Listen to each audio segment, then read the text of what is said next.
আসসালামু আলাইকুম ভিউয়ার্স, সবাই কেমন আছেন?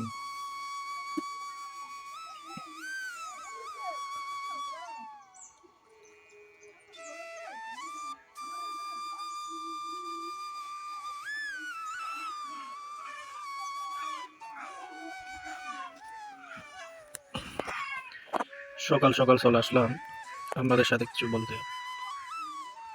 এই যে আমার সিনে হাঁসগুলো দেখতেছেন, মাশাআল্লাহ প্রথম অবস্থায় আমি 7টা কিনছিলাম, 7টায় 7টা আছে। এখন আল্লাহর রহমতে এগুলো ডিম দিচ্ছে। আমার ভবিষ্যৎ পরিকল্পনা আছে এগুলো দিয়ে যাতে একটা বড় করে খামারের মতো করতে পারি ইনশাল্লাহ। দোয়া করবেন সবাই। আর আপনারাও চাইলে খুব এই হাঁসগুলো থেকে আপনার খুব খুব প্রফিট আসে। হ্যাঁ, আপনারা চাইলে এই সিনা হাঁসের খামার করতে পারেন। খুব লাভজনক একটা ব্যবসা। একটু সময় নিয়ে ধৈর্য নিয়ে করতে হবে আর কি। মাশাআল্লাহ আমার ওই সাদা সিংহাসটা খুব সুন্দর লাগে। হুম, দেখেন কত সুন্দর সাদা সিংহাসটা। দেখেন, একটু দেখলেই মন জুড়ে যায়। এখন মাশাআল্লাহ হাঁস মোটামুটি ডিমে চলে আসছে, ডিম দিচ্ছে। ভবিষ্যতে দেখি, আপনাদেরকে তো সব আপডেট জানাবো কি করা যায়।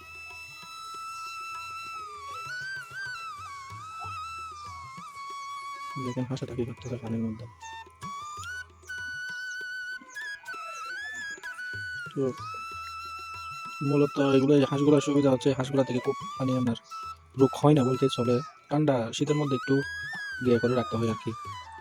আল্লাহর রহমতে আনার পর থেকে আমার কোনো এখনো রোগ হয়েছে এরকম কোনো ইয়ে হয়নি।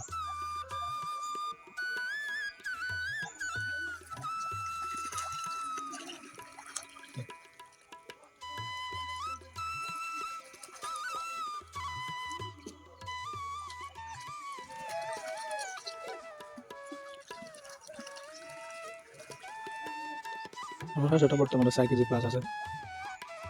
রোগ হয় না বলে চলে এদের থেকে। এদের কোনো মানে এদের নিয়ে চিন্তা করা লাগে না আর কি। এই মাঝে মাঝে একটু ঠান্ডা লাগে, ঠান্ডার ওষুধ খাওয়াই দিলে কাজ হয়ে যায়। আর রেগুলার একটু ঘর দুয়ার পরিষ্কার করে রাখলে পরিষ্কার হয়ে যায় সব কিছু। আপনারা চাইলে নিজে পারিবারিকভাবে 2-4-5টা হাঁস পালন করে দেখতে পারেন। এটা হচ্ছে আমার হাঁসের ঘর আর কি। হ্যাঁ, এখানে থাকে আমার হাঁসগুলো সব। হুম, এটা হচ্ছে আমার হাঁসের ঘর, মাশাআল্লাহ। এখানে হাঁস মুরগি সব একসাথে রাখি আমি। এটা সুন্দর করে আরো ডেকোরেট করবো। হ্যাঁ, আর এখানে বক্স বানায় বানায় দিব সবগুলোকে, যার যার সেপারেটে যে যে থাকতে পারে আর কি। এখানে আমি সবগুলা চাকা, আমার কতগুলো স্পেস চাকা ছিল, এগুলোতে সবগুলো তো চাকাতে মানে ওই এগুলো হচ্ছে আপনার গাছের ওই ইয়ে আছে না, গুন গুন গুনের মতো আর কি। এগুলো এগুলো দিয়ে দিছি, এগুলো যার যেটা ইচ্ছে সেটাতে আসি বসে। এই যে দেখেন এখন যে একটা কালো হাঁস আসে, ওই কালো হাঁসটা ডিম পারতেছে মাশাআল্লাহ 4টা। হুম, দোয়া করবেন সবাই আমার হাঁসটা যেন ঠিকঠাক মতো আসে আর কি। এগুলো হচ্ছে আমার কতগুলো হাঁস, এগুলো মাশাআল্লাহ মুরগি দিয়ে ফুটাইছি আমি।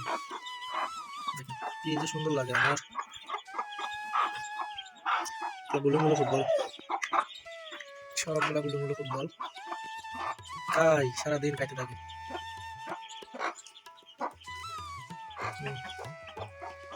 মাশাআল্লাহ, সবাই মাশাআল্লাহ বলবেন আর আমার হাঁসগুলোর জন্য দোয়া করবেন।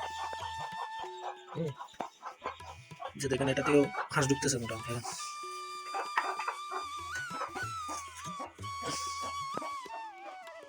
না, কামার করলে এগুলো করতে হবে, ধরতে হবে, দেখতে হবে কি অবস্থা। কামার করতে গেলে আমরা সব কিছু করা লাগবে, কষ্ট করা লাগবে। আজকে পরিষ্কার করা হবে, আমি সকালবেলা আসে ভিডিওটা করতেছি আর কি। আমার আরো কিছু মুরগি আছে, মুরগিগুলো বাইরে চলে গেছে আর কি। আসসালামু আলাইকুম ওয়া রাহমাতুল্লাহ।